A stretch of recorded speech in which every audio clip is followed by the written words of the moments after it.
Welcome to Houston Sports Talk with your host, Robert Land. Thanks for checking into the best Houston Sports Podcast. Joining me to preview the Texans-Colts game is Colts Insider Lawrence Owen, host of the Bleav in Colts podcast, part of the Bleav Network. Always good to have those guys in here, and it's always informational. Thanks for giving us a few minutes, Lawrence, and Happy New Year. Hey, Happy New Year. Happy holidays to you and all the Texans fans out there. I hope everyone had a wonderful Christmas and New Year's and stuff. And thank you so much for having me on. Yeah, it was a little bit better New Year's than Christmas after last week, let me tell you, in the Browns game a couple of weeks ago. I got to ask you, because the Colts point differential is minus 15. They have a minus point differential. The defense towards the bottom third of the NFL, the offense, middle of the pack. Can you explain how they pulled this off, Lawrence? How do they have a winning record? The fact of the matter is the Colts generally have tight games. They've had two games, both against Jacksonville, that were 10-point, or more against us, where they swept us.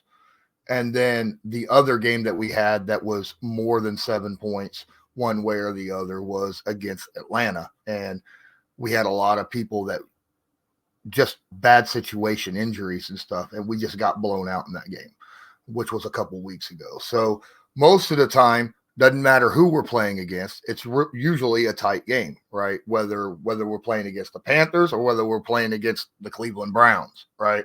It was always generally a pretty close game until those three specific games is what really hurt the point differential situation.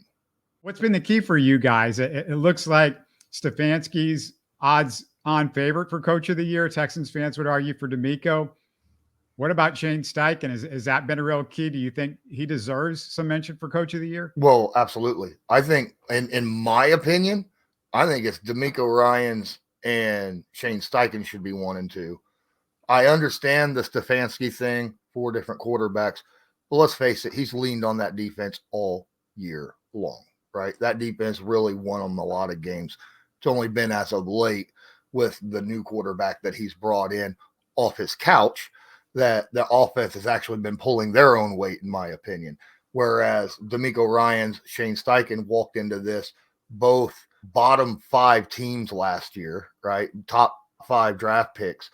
No one expected anything out of either of these teams. The Indianapolis Colts even lost their starting quarterback at the beginning of the year, right? But yeah, here we are, win and you're in, either team.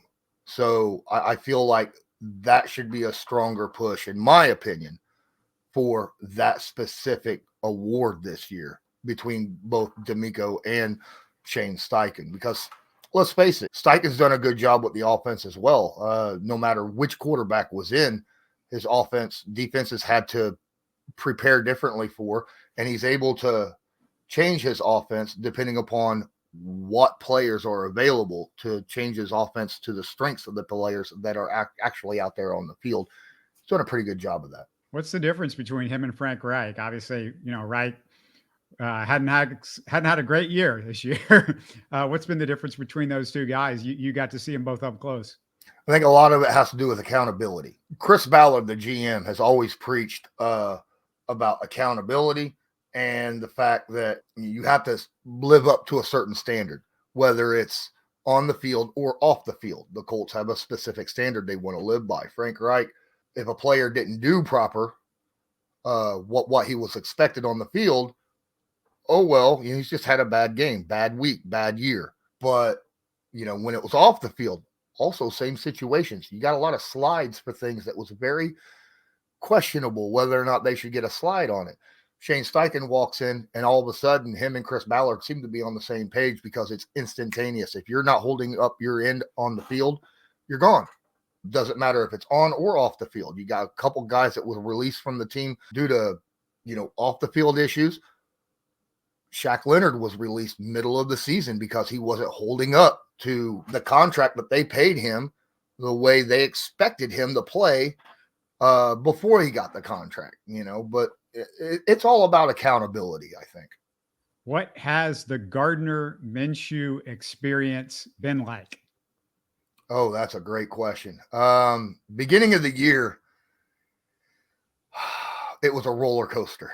All right. The first, I don't know, 8 weeks of the season, it was a roller coaster. 1 week you could get Minshew mania, where, it seems like he could do nothing wrong. He can close his eyes, run around, get hit by 5 different defensive guys, not get sacked, turn around, throw the football off his back foot, falling out of bounds, and hit somebody 30 yards down the field.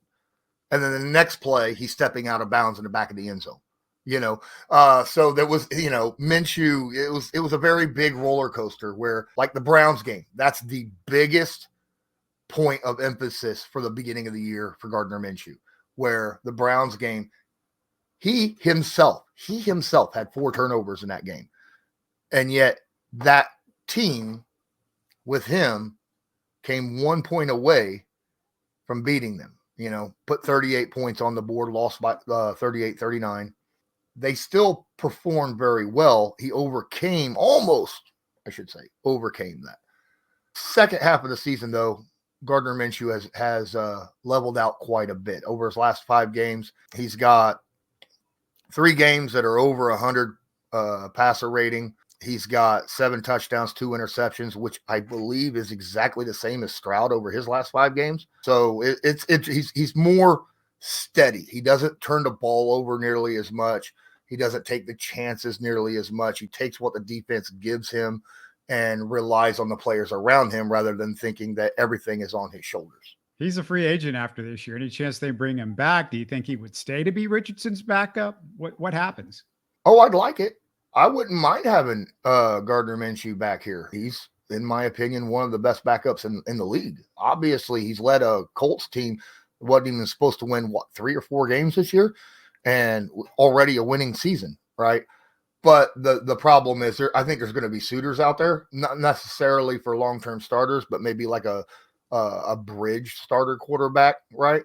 Kind of similar to what the Colts were looking for this year with him in the first place. And it worked. It worked out well. He was brought in, I Bleav, as a mentor for Anthony Richardson to help him get on the same page, right? But I wouldn't mind having him back. I would like to have him back. I just don't know if the Colts will be able to bring him back. Yeah, that's interesting. The Colts have just run all over the Texans in their last 6 meetings, but it's a different defense against the run since their first meeting this year. And of course, just worlds of difference from what we've seen the last couple of years with the Texans. How do you see Steichen approaching this one offensively? I don't think you can run directly at the Texans. I mean, you talked about this Texans run defense has been much, much better than what they have been in the past. I mean, I think what 3.3 yards a carry or something like that is what they're giving up on average for the season. That's unbelievable. Steichen is going to have to run a lot of RPOs. I feel like in order to get a decent run game, keep the linebackers on the Houston Texans, keep them guessing whether he's going to pull it back to pass or whether he's going to throw it. Under DeMeco Ryans, they swarm to the ball very, very well, very fast. They swarm to the ball. They tackle well. In order for Shane to have an effective game, he can't just give an automatic, oh, this is definitely a run play. You got to make them question themselves beforehand. Stroud threw for 384 yards and 2 touchdowns the first meeting with the Colts. Some of that was them playing catch up, and there was some prevent defense, I think, to a degree, but a couple of things have changed since then. The Texans, they lost Tank Dell, which hurts the passing game, but their running game is much better with Devin Singletary instead of Dameon Pierce. What's different about the Colts defense since early this season, the first meeting? A ton. Not necessarily the front four. The front four is basically the exact same. The back end. You don't have, obviously, Shaquille Leonard's not here no more. You got EJ Speed now there full-time in his spot. The secondary, your cornerbacks, your safeties, they're all different. All of them. We don't have a single starter in the secondary that we had at the beginning of the year. They're all different players. Or at least it was last week. I think we're getting Kenny Moore back this week, which is nice because that's going to be very, very important against a team like Stroud, who likes to use the slot receivers throwing over the middle, things of that nature. So, yeah, we got 2 rookies on the outside. And then we got a rookie at safety and we got a young guy at safety, second-year player. So very, very, very young secondary, but they've been playing most of the year. They've gotten a lot of reps. They've gotten better game after game after game. So you can't really look at games that they've played earlier in the year and go, well, that's the same player, because, just like any rookie or young player, the more rep you have, the more experience you have, the better you end up playing, especially in a system like the zone system, where you have to trust the guys around you. It's just not man on man. Hey, all I got to do is worry about this guy in front of me. Right. So I think they're playing a lot better overall right now in the secondary than what they were earlier in the year. What is the key in this one? I mean, I can't tell you from a Texans standpoint, but you just feel like the way the Texans are playing right now, defensively, I'm not worried as much about the run as I used to be. We want to see what the secondary looks like. It's a big deal whether Grenard and Will Anderson are going to be playing or not, because that's a key to the whole pass rush. It's been a whole key to the Texans' defensive resurgence this year.